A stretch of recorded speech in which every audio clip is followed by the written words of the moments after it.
Hey everybody, we are up in Spring Hill today with local historian and longtime educator Chuck Byrn. We're here to talk about Civil War battlefields. Now, the Civil War is obviously a huge topic. We are not going to get really detailed today about the Civil War, but I thought this is a really great time to talk about why Civil War battlefields are important, what we can learn from them, and why they'd be a really good thing for you to check out, especially right now when we're wanting to stay outside, we're wanting to be able to physically distance. So what can we do that will allow us to safely learn more about our community's history?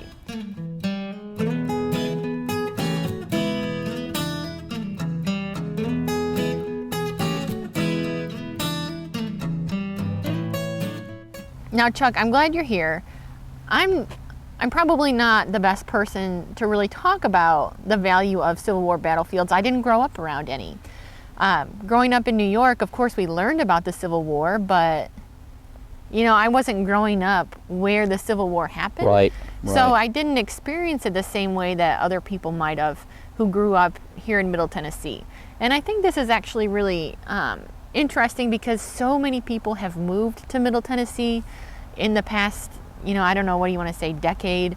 Yeah. And understanding the Civil War experience is so important to understanding the history of Middle Tennessee, the history of, Spring Hill, where we are right now.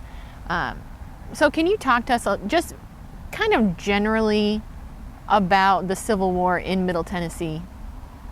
Civil War in Middle Tennessee, is a huge chunk of this state, of this section, division. We're three grand divisions, east, west, and middle. There are several major battles here. Stones River in January 30th, 1862, and January 2nd, 1863. They did take New Year's Day off to bury the dead and lick their wounds and, I don't know, maybe watch a football game, who knows.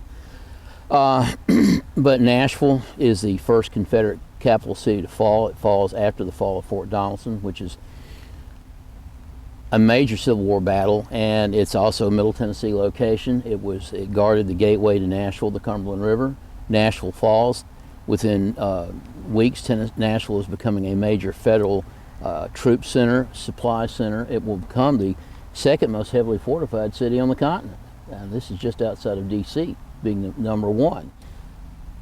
Stones River in 1862-63 is going to cement the toehold that the Federal Army has on Middle Tennessee and Nashville, because when Bragg's army is defeated at Murfreesboro or Stones River, that's pretty much going to end any Confederate threat in Middle Tennessee, and it's a very important battle. Of course, December 1864, the Middle Tennessee campaign, which John Bell Hood is, he's lost Atlanta, and now he's going to rescue Tennessee. And his plan, of course, is to march into Middle Tennessee, capture Nashville, reman, re-equip, resupply, and then keep marching north into Kentucky, capture Louisville, move over the mountains into Ohio, capture Cincinnati. Both of these cities are also major supply depots and major river centers, and create just as much confusion as he can, hopefully freeing up Lee, who's being besieged at Petersburg by Grant. Create a lot of confusion, divert troops away from Sherman, divert troops away from Lee at Petersburg, and keep this thing going and going and going and going. It's so interesting because if you were to kind of zoom in close on, say, Spring Hill, if you just look at that by itself, it seems kind of like it's a small battle. It's certainly not, like you mentioned, on the scale of something like Gettysburg. But when you put it in context of everything that comes after it, it's so important. Very important, very important. This little action here at Spring Hill killed maybe 500 men aggregate on both sides. There's, another 1,000 or so casualties killed and not killed, but wounded and missing. I actually took a family through Riffavilla several years ago from Illinois, who's the man's grandfather disappears here. First battle he's in, he joined the Union Army. He was a Tennessean and moved to Illinois, around Mount Sterling, Illinois. was paid $100 in gold to be a substitute for a local magistrate there. And where do they send him? Spring Hill, Tennessee. What do you think the value is of Civil War battlefields? Why is this something that, why are they things we should visit? Why are they places we should preserve? This war defined this country, and this war kept this country together. You have an entire race of people that, because the war did not go the way it went for the Confederacy, were emancipated from slavery. The economy in the South was destroyed, but if you look at the fact that cotton was no longer king and new things like tobacco and other products replaced it, was probably a real good thing, at least for my ancestors, because they were big tobacco farmers over in Hickman and Dixon County, and millet down in Humphreys County west of here. It's extremely important. It's a war that's going to give us some of our most famous American characters, Union and Confederate. But it is a war that I think helped propel us to world power. It's like the Spanish-American War. People really don't pay that war much attention, but the fact is, Spanish-American War propels the United States into a world power, literally with the fact of the Battle of Manila Bay and Santiago de Cuba and San Juan Hill. And of course, one of the big movers and shakers at San Juan Hill was a former Confederate general named Joe Wheeler. Admiral Dewey, a big U.S. naval hero in the Spanish-American War, had served as an ensign during the fighting on the Mississippi River during the Civil War. And actually his ship, the Mississippi, was sunk by an artillery crew from Santa Fe down here in Murray County. Oh. As I tell people, it shaped us. Mm-hmm. As Shelby Foote once said, that America's great talent was being able to compromise. We failed miserably to compromise. It emancipated a whole race of people. It ended slavery. And anything that important is worth preserving. Mm-hmm. It's just the fact that now they're looking at almost 800,000 dead in this war. Americans died here. Whether you were a farm boy from Ohio or Alabama or Texas or Tennessee or Mississippi or, Indiana or Michigan, they died here. And to me, it's history, and history needs to be preserved. If not, we forget about it. Mm-hmm. That's not real good. One thing that I always struggle with is I have a hard time keeping straight all of the, troop movements and things. And there's a lot of people who really enjoy that kind of thing. Mm-hmm. And I think that's great.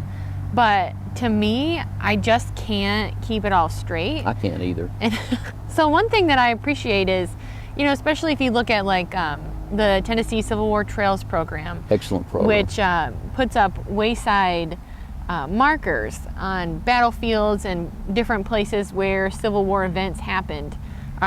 They're really all over the place. But they do a really good job of, yes, talking about the specific troop movements and things that happened on a battlefield, but also, this is not just like no man's land. No. All of these battles, the skirmishes, in Middle Tennessee especially, there's a lot of troop movements, so even if there's not battles, there's both armies moving in and out. But it's not no man's land. People live here. Absolutely. People experience this. It is disruptive. And one thing that I really find interesting is learning more about how that affected people who live here. Absolutely. And I think that, programs like the Tennessee Civil War Trails, they do a really good job of bringing in all of those stories. So when you go to the battlefield, yes, you're going to learn about the troop movements that happened there, but you're also going to learn all of these other related stories that help you to understand the larger picture of what's happening in Middle Tennessee during the Civil War. So let's just take a brief minute to look through some of the different places where you could go to learn about battles, because of course you mentioned the Battle of Donelson. Fort Donelson. There is the National Park, the Stones River National Park in Murfreesboro. Right. Of course, in this whole Spring Hill to Franklin to Nashville corridor, there's a number of different places where you could go. There's the Spring Hill Battlefield. There is, of course, up in Franklin, a lot of battlefield that's been preserved Been and reclaimed. interpreted. Yes, I mean, really incredible stories in Franklin about battlefield reclamation, you know, an interpretation up there. And then, of course, in Nashville as well. One place that we went to that will be in a future episode is Fort Negley. Yep. So, I mean, there's so many places in Middle Tennessee where you can go spend a couple of hours outside, physically distant, and learn so much history. I love the stories of the men who led the armies, but to me, Sam Watkins, who wrote Company H, his book is priceless because you're looking at the war through the eyes of a private. You know, whether it's eating rats at Chattanooga or seeing your friends die. Corporal Clegg and his pard Shorty, about a guy from Indiana. It's fiction, but it was written by a Civil War veteran from Ohio who would go to the GAR reunions and just compile all this stuff. And so Corporal Clegg and his pal Shorty were from a small town in Indiana, and actually Shorty is killed at Shies Hill. But you get to feel what it's like being freezing cold, starving, having to throw the quilt that your mother gave you when you went off to war because there's just not enough room for it away. I love talking about the personal history, what it was like, the immigrant family, the Lotzes at the Lotz house. They don't have a dog in the fight. Albert Lotz is a German immigrant. He is an abolitionist. He is a successful piano maker and woodworker. And all of a sudden, there's this huge battle. Probably the most important story, of course, to come out of the Civil War. You know, we've talked about this a little bit, but just the number of enslaved people in these communities. I mean, you know, Murray County, big agricultural county, Williamson County as well. And just the story of emancipation, a lot of that being self-emancipation as the United States troops come through the area. Just followed on along behind it. So, I mean, there's endless stories that you could tell. And I think really on the Civil War battlefields here in Middle Tennessee that you can visit, you know, the people who have been interpreting those, whether it's the National Park Service or the Tennessee Civil War Trails, I think they've done a really excellent job of talking about those other stories. And I know there's still work to be done, which is kind of exciting if you think about it. There's still so much to learn. There's still so much to talk about. Well, this has been a really great conversation, and I really hope that it spurs some interest in local Civil War history. I hope that it encourages you to take some time to get out and explore some of these battlefields. Like I said, it's probably one of the safest activities that you could do right now. You know, and there's some websites that can help you kind of keep track of all of the different sites in the area. There's the American Battlefield Trust. Yes. There is, of course, the Tennessee Civil War Trails program. And that's not just on battlefields. There's a number of Civil War wayside markers that tell stories of the Civil War. You know, in downtown Columbia, there's the Nashville Sites website that has walking tours you can do all around Nashville.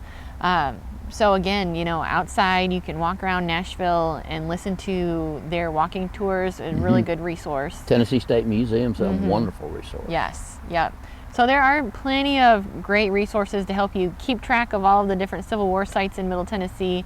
A lot of them, you know, places like the State Museum, they're going to have resources for you online that, you know, if you're teaching, whether that's in a classroom or at your own house, remote learning like we are with our oldest son, there's lots of resources online at these different sites as well. And I'll try to link as many as I can in the description.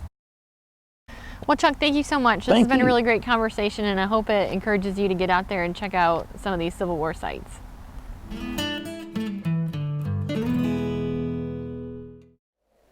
Hey everybody, I had a great conversation today with Chuck Byrn about Civil War battlefields in Middle Tennessee. Thanks so much for joining us. When I think back about the conversation, about the experiences I've had at Civil War battlefields, one thing that really strikes me is the enormous human cost that our country has paid to end slavery, to get closer to our ideals of freedom and equality for everybody, to keep our union together.